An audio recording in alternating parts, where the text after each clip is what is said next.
Hi guys, today this movie clip is for introduce and to explain how to do the diversity test. So before we go out for the diversity test, I'm gonna go over from the ports that you will be using for such test.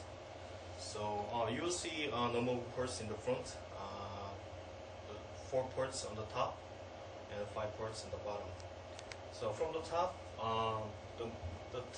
the one in the top is called HF normal port, which is in N-type. That port supports the input signal level up to 10 plus 10 dBm in noise figure 7 dB. So this port is the what you're going to usually use for the field test in the normal condition. And the second from the top, the port is called the HF low noise. It's also an N-type port. The input signal level is supported up to minus 30 dB with noise figure 3 dB. The port is usually used in the lab, like test laboratories. So it's inside the building, or there's not much of noise that you can experience. So that's what that port is for. And the third from the top, which is in the BS type port, that's called the low frequency port.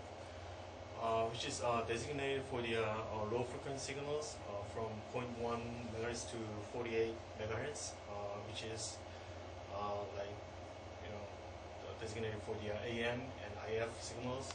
So when you're capturing those signals, you'll be using those ports. Ports from the top, when the port will be used for the playback of the recorded file. Okay. Now I'm going to go to the bottom 5 ports. The one at the top is called the GPS port, which is in BNC type port. That is for, well, the WEIVER system supports the GPS, the locative information. So when you capture the signal, you can connect the GPS antenna to the port so that you can locate the where those signal has been captured, and the WEIVR, which I'll be describing later in the software section. And the bottom 4 is the very important ports for the diversity testing.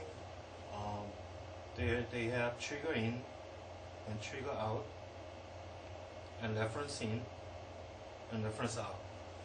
So the trigger in port, which is in BS type, when you go for the diversity testing, you actually have to synchronize 2 WEIVR devices.